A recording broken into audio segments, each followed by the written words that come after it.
Order. David Reid to move the motion. Thank you, Mr Twigg, and it's a pleasure to serve under your chairship today. Now, if I can, I will ask people to go along with me for just a few seconds and to close their eyes and visualise what the Royal Mail means to you. Now, for me, I picture the intrepid and hardy postie battling through snow, hills and rain, and fog to ensure that your post is delivered. I can picture the regular encounters with my postie, wherever I've lived, and the kind, warm and friendly conversations we've had on the doorstep.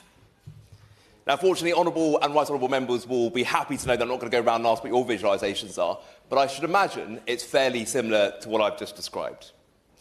If there was one word to sum it all up, it would be trust.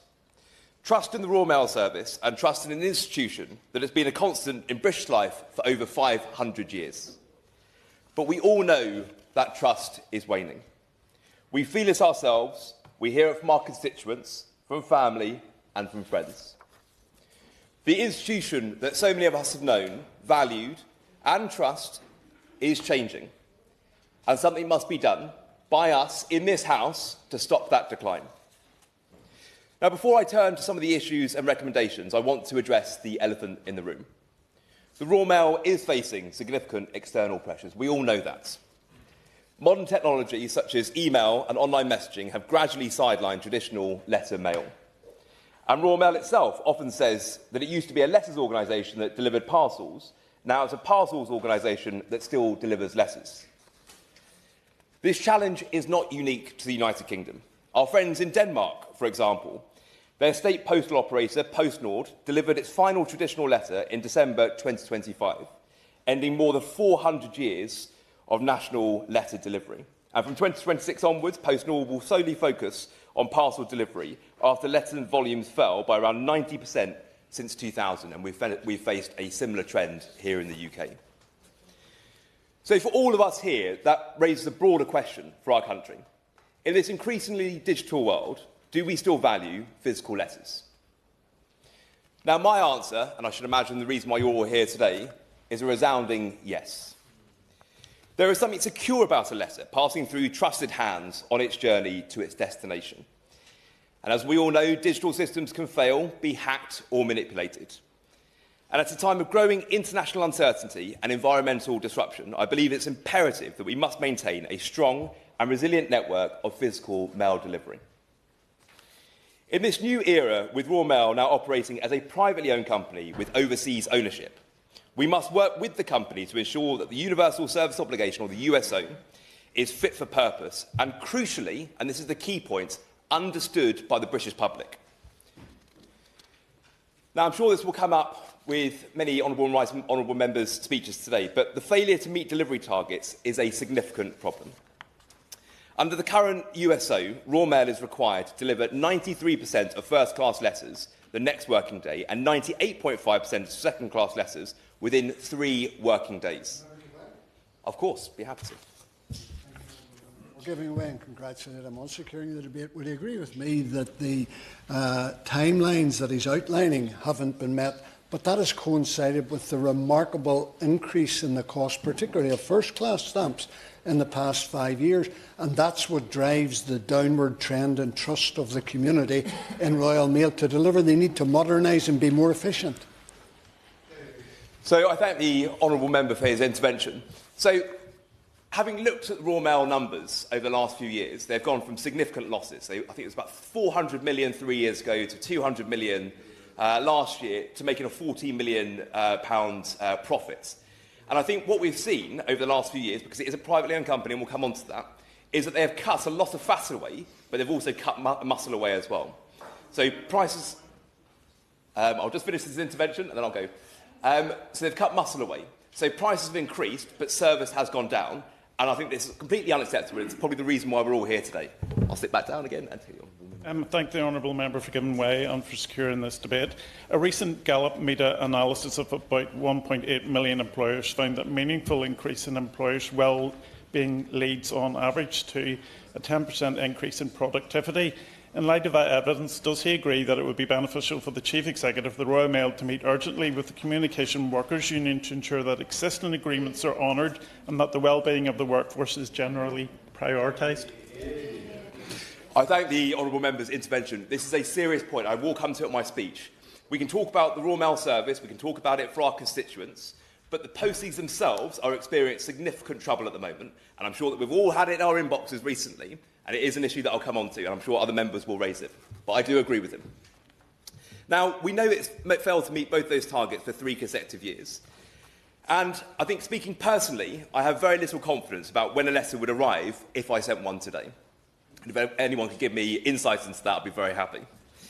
Furthermore, Royal Mail offers Economy Access Mail, a non-priority service of bulk, non-time critical letter that provides savings compared with first and second-class services.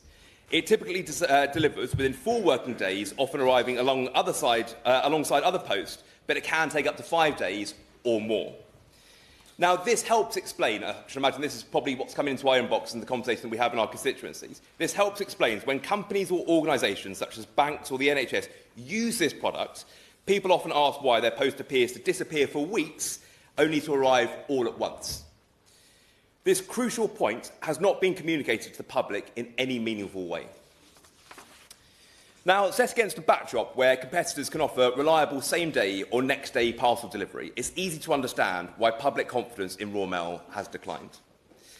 At the same time, our local posties, and referencing the intervention from the Honourable Gentleman just now, our local posties are under significant pressure, working in an increasingly demanding environment, in what I'm sure to feel and can feel to them like a thankless job.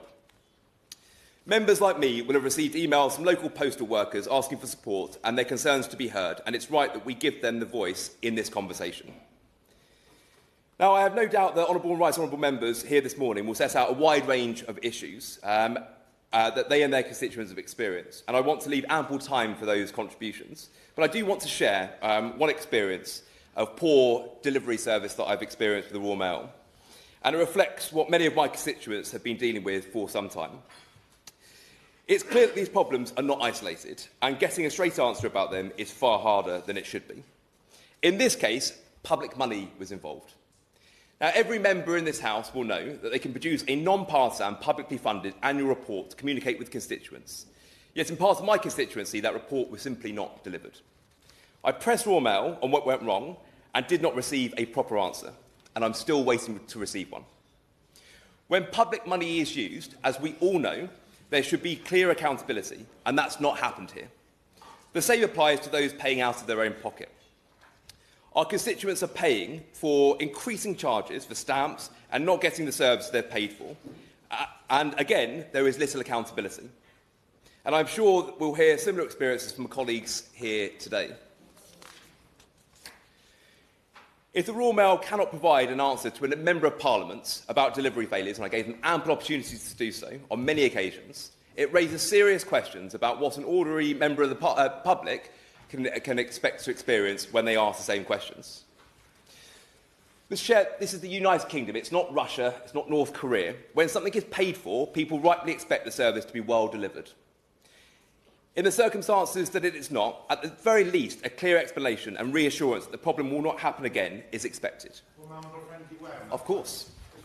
I'm very grateful for my honourable friend giving away, and I send my commiserations to his constituents for not receiving his newsletter. But on a wider point, having visited the hard-working postal workers at the Garforth delivery office in my constituency and the Seacroft delivery office in my constituency, they do, as my honourable friend says, work hard and take pride in their work. But would he agree with me? The fault doesn't lie with them. And there is actually a toxic culture at the top of Royal Mail. And what we need Royal Mail to do is to work with the Communication Workers Union and the government to sort this out and protect the universal service offer. Thank you, Mr. Chair. And I thank the honourable member for his intervention. At no point have I laid any blame towards the posties' feet. This is a structural issue. And the point that I'm raising, and this is why it's important, okay, because this is for all of us in this House. Royal Mail underpins a large part of our democracy. We all expect election leaflets at the time of elections to go out and to be delivered. Okay? That's part of our democracy. It's an obligation that Royal Mail has with us, and we expect it to be upheld. So I completely agree with him. These are structural problems. I do want Royal Mail to meet with the union and to have those conversations. And it is no fault of the posties, so I know that they work very hard, as do everyone in this House. Yes, of course. I thank the honourable member for giving way and commend him for securing this debate. We have been talking about this now for many, many months, but yet there's no improvement, still delays. There's a staffing shortage in one of my own constituency offices of 10 members of staff, so there is a fundamental problem around motivation and staff feeling valued. Would he agree with me that this can't go on? People are missing hospital appointments, missing essential meal, and this needs to happen sooner rather than later with the government? Thank you. The Honourable Lady raises a serious point. I do want to come on to this, and I hope the Minister can refer to this in his closing remarks. I think this deferred product, so bearing in mind Royal Mail is a private company, this deferred mail option, where it's this sort of economy of economy type of options, many organisations will choose to pay for that because it's the cheapest option. Why wouldn't you? But because those options are chosen, people don't receive their post for a long time. Now, constituents in my constituency, it's a fairly elderly constituency, and they are reliant on those letters coming through to show NHS appointments or bank statements. When they're receiving them and they've received nothing for 2 weeks and then they receive it all at once, in their minds it's very difficult to understand. It hasn't been communicated in any meaningful way, and it needs to be done very quickly by the Royal Mail. Now, I'll wrap up here, Mr. Chair. So I was grateful to sit down with the Royal Mail leadership last week. We broke bread and we discussed the serious challenges the organisation faces, as well as the shortcomings in the services that many of our constituents experience. From my conversations with them, I believe that there is a genuine desire to improve and an acknowledgement of the scale of the challenge ahead. However, given the volume of correspondence that flows into members' offices on this issue, it's vital that we convey the strength of feeling from our constituents. The message must be heard loud and clear. People are not satisfied, and they expect the service to improve quickly. So my message to the Royal Mail is this: you are not just a company, you are a British national institution. Do not wait to be criticised in the press, complained about by customers across the country, or summoned before select committees or the Secretary of State. Be proactive. Communicate clearly what you're doing to improve the service, and most importantly, begin an honest national conversation with the British public about what they can expect. Mr. Chair, only then can trust begin to be rebuilt.